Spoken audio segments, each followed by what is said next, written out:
Ana Lidia, justamente en esta parte, la industria también, y por años se ha encargado de decir que este rendimiento no es tal, que la producción de maíz en México, de maíz nativo, no alcanza, que México, que es un gran consumidor de maíz, se va a morir de hambre. Incluso han llegado a decir que las tortillas van a subir el kilo a 60 pesos. ¿Qué pasa ahí? ¿Por qué tú me dices totalmente lo contrario y ellos dicen lo contrario? Entonces, esta guerra de información. Porque pues la información que yo les invito a ustedes que confirmen. Son los mismos datos de un sistema de SADER que se llama SIAP, de lo que México produce. El discurso de las grandes empresas es el discurso de sus intereses. Las cifras que manejan son las cifras de sus intereses. Las cifras reales en México es que de 27 millones de toneladas de maíz, los pequeños productores con semillas nativas producen de 18 a 20. Y ellos, solo 7, con el 25% de semillas híbridas. Y sus paquetes tecnológicos. Y no estamos en desacuerdo, que lo sigan sembrando. Que van a avanzar en mayor territorio, pues si lo logran, adelante, ¿no? Nosotros lo único que les decimos es que el Estado destine recursos para fomentar el cultivo de maíz nativo y le den la opción a los mexicanos de que lo consuman. Estaba yo en Puebla el día de ayer, antier, y me estaban diciendo los poblanos que a ellos les mandan carga de maíz de Sinaloa a Veracruz, de ahí la van a recoger para distribuirla a las tiendas de Diconsa. Y el maíz de toda la zona del Sierra de Puebla, ellos la mandan a otro lado. Y yo les digo, pero qué absurdo. Nada más vean ustedes la operación de lo que es traer el maíz de allá acá y el de aquí se va a otro lado. Tenemos que no cambiar. se eficientar recursos, claro. Tenemos que eficientar recursos. Lo que tienes, entre menos se mueva, va a ser más accesible, más barato. Entonces, alrededor de todos estos discursos, pues están sus intereses. Nosotros no estamos en contra de los intereses de la industria. Lo que no estamos de acuerdo es que quede un sector desprotegido que está alimentando al país y que hoy es invisible y que es necesario porque tenemos 8 millones de hambrientos y tenemos millones de mal alimentados. Es nuestra obligación salir al rescate. Las empresas hoy están diciendo cifras que no son correctas. No son los maíces híbridos los que más se producen en México. Estamos importando grandes cantidades de maíz porque el campo mexicano fue abandonado desde hace 30 años y nos hicieron en grandes compradores de Estados Unidos sobre todo. Incluso en este momento estamos importando maíz forrajero de Brasil transgénico que se está dando de comer a los cerdos y después esos cerdos se convierten en comida para los humanos. Entonces, tenemos una tarea muy grande los mexicanos, las instituciones, la Secretaría de Agricultura, de Medio Ambiente, para verificar qué tipo de alimentos estamos trayendo a México, cómo los estamos produciendo, cómo los estamos identificando, porque los problemas de salud pública no se van a detener si nosotros no detenemos el origen. Somos lo que comemos. Lo que nosotros queremos es que la industria sea responsable, que no todo sea ganancia, que también produzcan alimentos de calidad y que nos empiecen a dar lo que merecemos, que nuestros recursos nos alcancen para comprar lo que merecemos, porque la mala alimentación de los mexicanos finalmente alguien la ofrece, alguien no la está controlando. Esto de que comamos lo que merecemos me llama mucho la atención porque pues tiene que ver hasta con asuntos de autoestima, ¿no? Y hasta mucho más atrás escarbándole. ¿Por qué nadie se ha preocupado en que comamos lo que merecemos si somos los herederos del maíz, por ejemplo? Después del Tratado de Libre Comercio hubo una colonización alimentaria.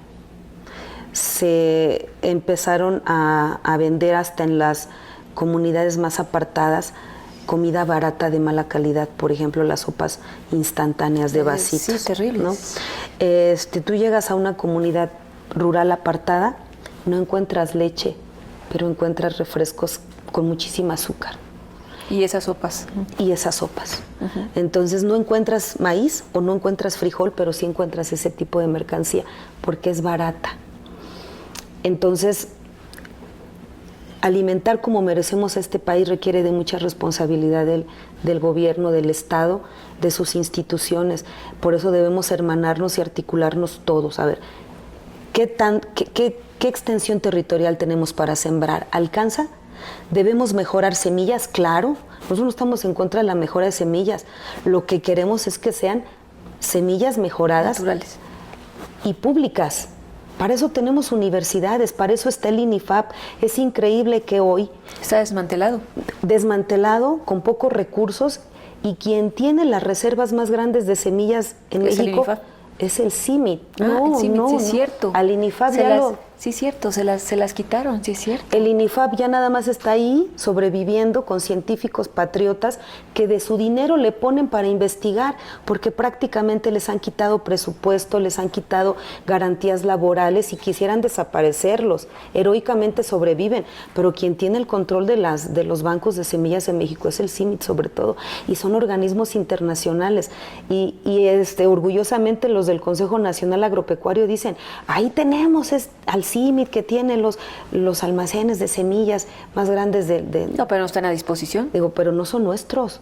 No. Nosotros necesitamos variedades mejoradas de maíz, sí, pero con ciencia nacional, con desarrollo tecnológico nacional, y echemos a andar nuestras universidades. Tenemos la Universidad Narro, la Universidad de Chapingo, el Colegio de Posgraduados, tenemos la Universidad Nacional Autónoma de México, la Metropolitana, universidades agrónomas que en este país pueden sacar la cara por nosotros, pero necesitamos descentralizar recursos para ellos y que las universidades empiecen a generar la ciencia, tecnología en materia de alimentos que necesitamos, pero que sea del pueblo, porque si no, entonces, ¿cómo vamos a obtener soberanía alimentaria si terminamos comprándole semillas, fertilizantes, insumos para el campo a monopolios agroalimentarios, a quienes no les importa producir alimentos de calidad, sino ganancias? O si tenemos científicos financiados por Bayer, pues tampoco se va a llegar a algo mexicano.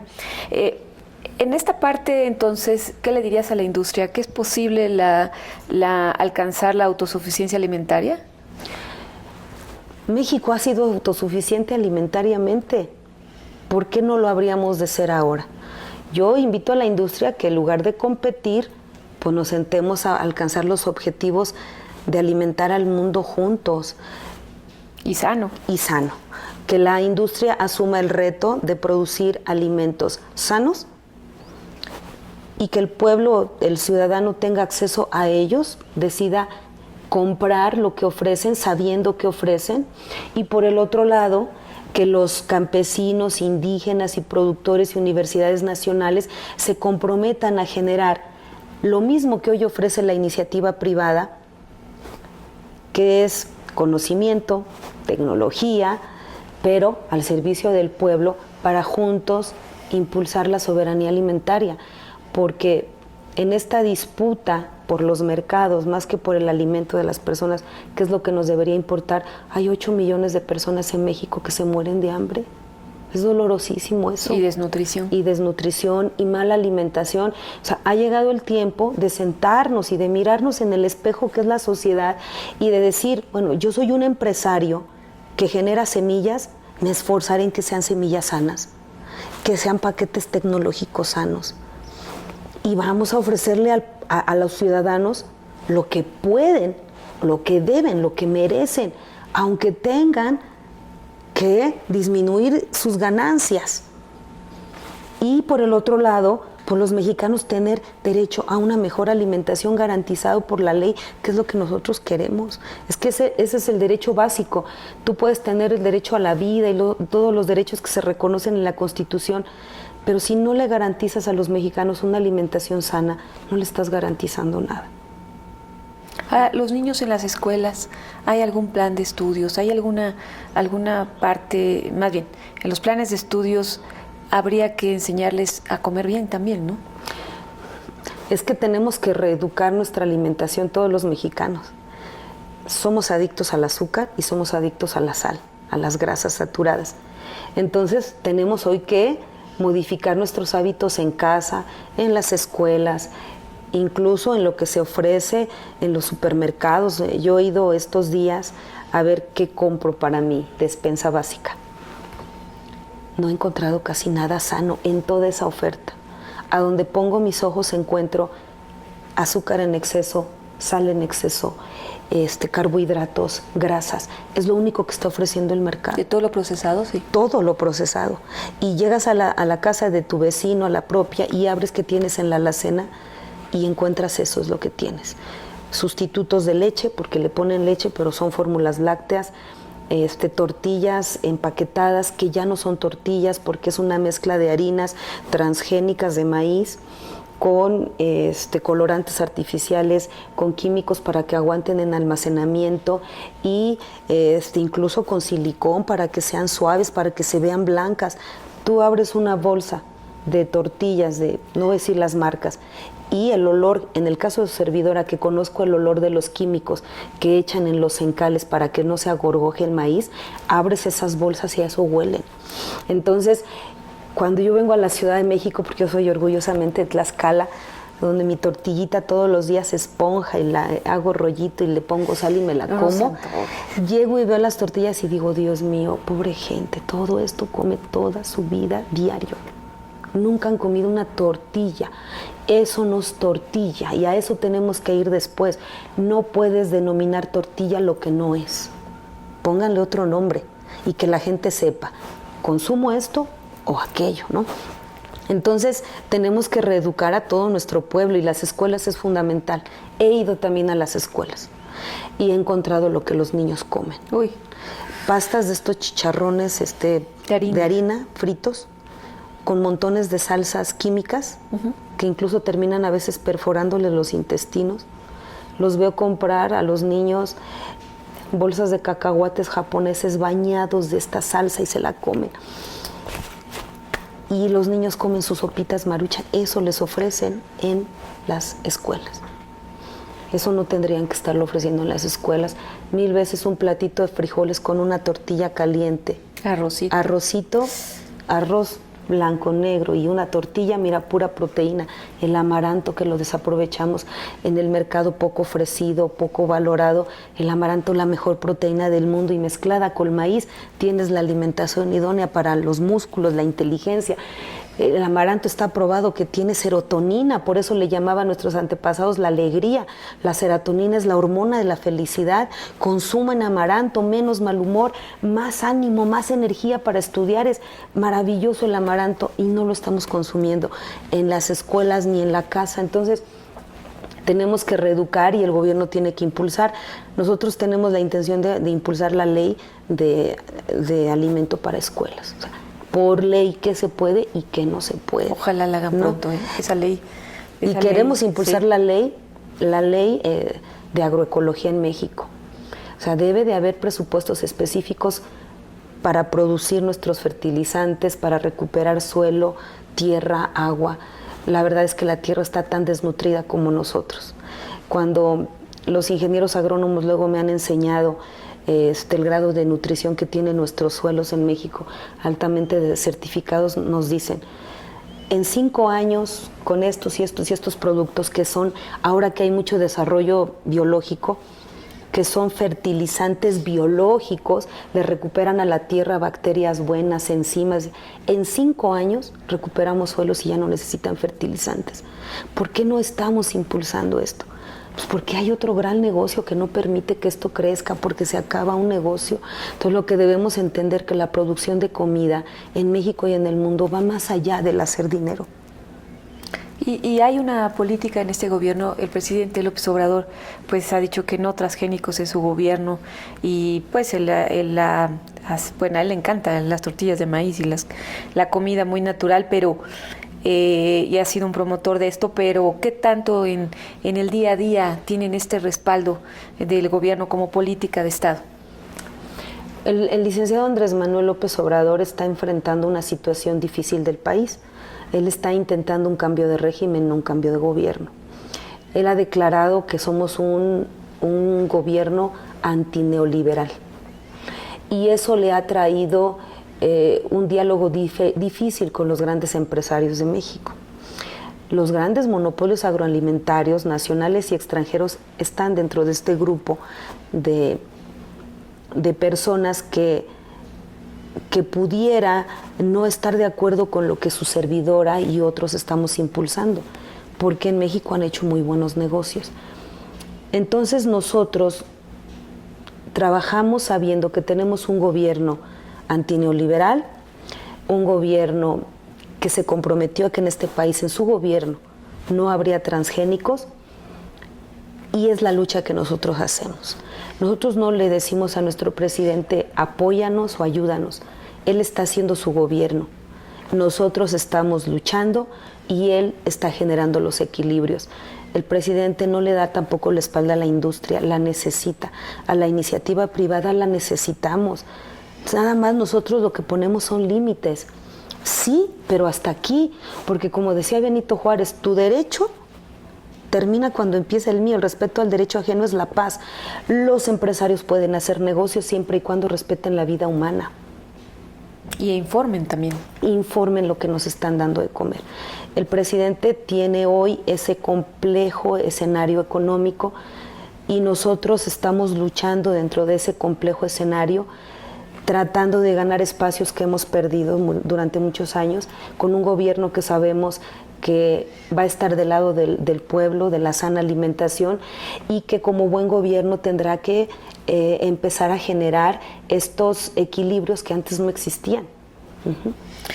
Ana Lilia, pues cambiando de tema, y es una pregunta obligada, y nosotros, como te lo dije antes de empezar la entrevista, te hemos citado en muchos comentarios, en muchos segmentos de nuestros informativos y demás, por todo lo que se originó cuando diste a conocer la llamada iniciativa de ley para el CONACYT, para la ciencia, la tecnología y la innovación en México. Y bueno, esto sacó ajos, centellas, truenos, relámpagos, una tormenta impresionante de avalancha, pero lo cierto es que hemos hablado con la directora del CONACYT hace unos días y nos platicó que están trabajando en una ley ya más consensuada con todas las comunidades, pero que van a retomar elementos de esta iniciativa que tú presentaste en febrero o marzo del año pasado, de este año más bien. Claro. Bueno, nosotros hemos impulsado una ley que es una provocación a la discusión pública nacional. Con esa intención la lanzamos. Sabíamos que se iban a levantar opiniones a favor y en contra, porque así son las leyes, pero que también íbamos a lograr sacar los argumentos de quienes en contra de esta se levantaran para poder generar al final la necesidad de sentarnos y platicar y volver a buscar equilibrios. Por la actividad en la que yo he estado, yo fui legisladora hace 10 años en Tlaxcala y ahí fue donde yo me encontré con la Unión de Científicos Comprometidos con la Sociedad. Conozco a muchos. Yo no soy científica, yo apenas soy una humilde abogada, no he desarrollado mi capacidad en la investigación, no he generado tecnología, no soy una científica como dicen los que han criticado mi voz, pero soy una legisladora y constitucionalmente la ley me faculta para hacer las propuestas que yo considere, porque es la facultad que la ley me da para hacerlo. No tiene que ser científico el que presenta una ley de ciencia y tecnología, no, ni tiene que ser médico el que presenta una de medicina. Entonces, lo que yo hice fue, con este grupo de científicos con el que tiene más de 10 años que tengo amistad, la UX. Así es, preguntar, dirigir, escuchar, y de lo que yo conocía era, hay muchos recursos que no están llegando a quienes realmente están desarrollando ciencia y tecnología para el país. Los científicos que reciben becas y apoyos no le están retribuyendo al país casi nada. Hay mucha fuga de cerebros, de gente valiosa de este país que no encuentra apoyo y se va. Y entonces teníamos que hacer una sacudida también al CONACYT, porque si algo le ha hecho mucho daño a este país, y lo sigue haciendo, es la corrupción. Yo no quiero decir que todos lo sean, pero donde ponen dinero, inmediatamente hay quien decide no de una manera justa la distribución. Y entonces había mucha gente valiosa intelectualmente que nunca pudo acceder a una beca. Y había gente a quien le apoyaban con demasiado que no le estaba retribuyendo nada al país. Si tú le inviertes dinero público al desarrollo de ciencia y tecnología, lo justo es que se retribuya y que se vea reflejado en el avance de nuestro país, haciéndolo más productivo, más competitivo. Y no era así, o no es así. Se quedaban acá. Y miren, lo que también encontramos, muchos de esos recursos se destinaban a empresas, a industrias.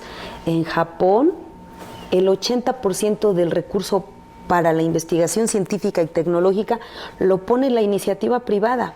En México solo el 20% y quizá menos. Japón es un país de primer mundo. Nosotros, que somos un país en una condición económica distinta, el dinero público era sobre todo el que estaba alimentando el desarrollo de la ciencia y la tecnología. Y muchas veces los científicos o los desarrollos científicos terminaban en manos de patentes industriales. Entonces, nosotros lo único que hicimos con esta ley fue sacudir la mata, el árbol, o como dice don Andrés, el avispero, para que se moviera, se generara una opinión pública, una provocación. Cuando me decían mis amigos, oye, te están atacando durísimo, eso era lo que queríamos. ¿A mí qué me pueden hacer? Yo tengo la libertad constitucional de proponer lo que yo quiera. Que el Pleno no me lo apruebe es otra cosa, que no pase en comisiones es otra cosa, pero nadie me puede impedir que yo proponga una ley que considero vale la pena que sea discutida. Y muchos pensaban que por haberla propuesto ya era ley. Era una propuesta, una iniciativa, y en eso se quedó. Se convirtió en lo que yo quería, en una provocación pública que llevara a la discusión y que sacara de abajo los verdaderos intereses que había en lo que esta ley atentaba, ¿no? Y a partir de ahí empezar a construir la ley de ciencia y tecnología que México necesita. Y realmente sacó toda la discusión posible y bueno, pues todos salieron a favor, en contra, bueno, tremendamente y ya se viene otra vez con esto que acaba de decir la directora del CONACYT, la doctora Elena Álvarez Bulla, que pues ya están trabajando en una nueva ley y seguramente va a empezar otra vez el debate. Pero también le hace falta eso a la comunidad científica. Nosotros hemos estado por algún tiempo, ya más de 8 años en este proyecto, y pues hemos visto que la comunidad científica tiene mucho que decir, pero a veces se ha quedado callada, se ha quedado limitada, o son grupos y solo hablan algunos, y pues es momento de que hablen todos, ¿no?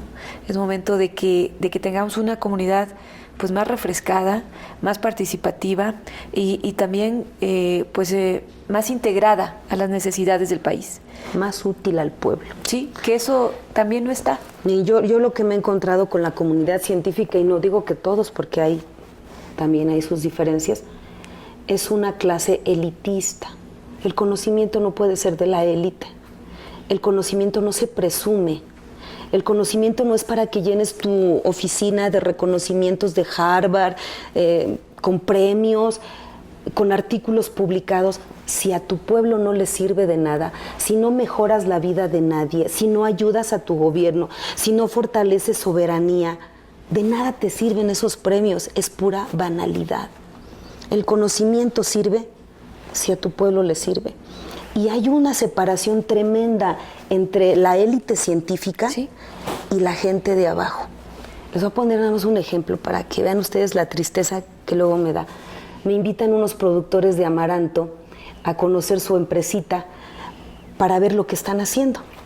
Y llego a su empresa, son campesinos ellos, que llevan años perdiendo dinero y no pierden la fe. Llego a Coapiaxtla y entro.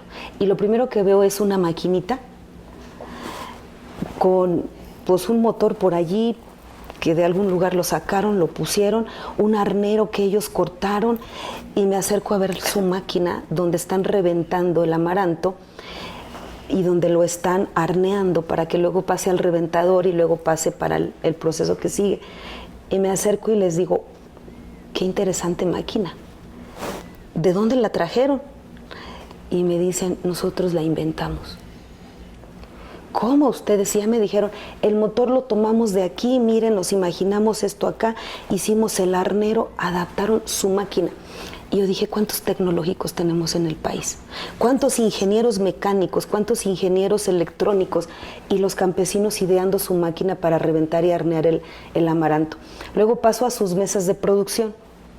Y tienen unas mesas metálicas divididas con unas barras metálicas y me dicen, esta máquina, estas mesas de gramaje específico para que cumplamos con la calidad, el tamaño de nuestras barritas de amaranto, la hizo el herrero del pueblo, porque cuando empezamos a hacerlo, cuando cortábamos se nos movía la guillotina y ya nos quedaban chuecas, o no nos quedaban del gramaje, o no eran del espesor. Y entonces el herrero del pueblo nos ideó, nos armó una máquina, una mesa que nos dice de qué tamaño se necesitan las orillas para saber que cumplimos con el gramaje. Y luego los tamaños nos los dividió para que pudiéramos sobre esas dos orillas centrar la guillotina y así van quedando parejitas.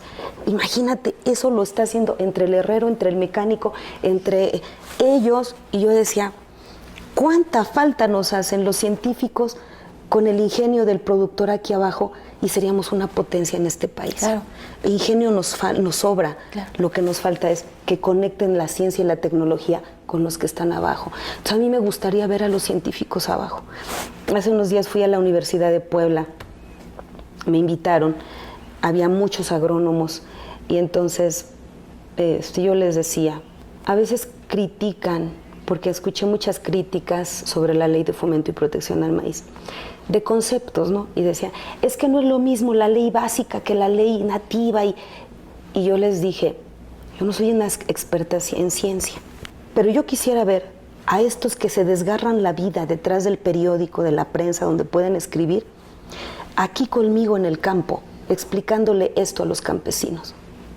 O sea, no lo expliques en un periódico, bájate a las asambleas ejidales y dile al campesino, esta es una semilla básica, esta es una semilla nativa, esta es una semilla transgénica. Enséñalo, pero salte de tu confort y vente a donde haces falta. Entonces, yo creo que a la élite científica lo que le hace falta es bajarse al pueblo, sentirse útil, eso los haría felices. Sí. Dejar de estar detrás del escritorio en esta burocracia que te encierra, tomando la copita, echándote a perder entre intelectuales. Vete a hacerle útil al pueblo, sírvele a la sociedad y entonces cárgate todos tus títulos, pero que el pueblo te lo reconozca, no los que son como ellos. Y eso es lo que ha hecho que yo pues tenga esa idea de impulsar esta ley, ¿no? Y ahora, cuando llegue esta nueva propuesta, ¿la vas a impulsar también? Claro que sí, ya la estamos aquí esperando en el Senado, pues con mucho gusto. Vamos a abrir un parlamento abierto. Esa discusión que tanto han pedido la vamos a tener aquí. Y les vamos a abrir todas las mesas de discusión, y les vamos a abrir las comisiones, y nos vamos a escuchar todos. No se trata de que aquí haya voces únicas que impongan, se trata de ser verdaderamente democráticos. Y el demos pueblo, el kratos poder, el poder del pueblo, pues es la democracia, y el pueblo somos todos, los ricos, los pobres, los científicos, los ignorantes, somos todos. Si todos nos sentamos y aportamos un granito de arena, el que más sabe, el que menos sabe, vamos a sacar leyes que le sirvan a la nación, que de eso se trata. La Ley de Fomento y Protección al Maíz y la Ley de Ciencia y Tecnología que México necesita. ¿No? Pues Ana Lilia, muchísimas gracias. Muchas gracias. Y gracias a todos. Gracias. Y gracias a todos a ustedes por estar con nosotros aquí en Alcanzando el Conocimiento, una herramienta vital.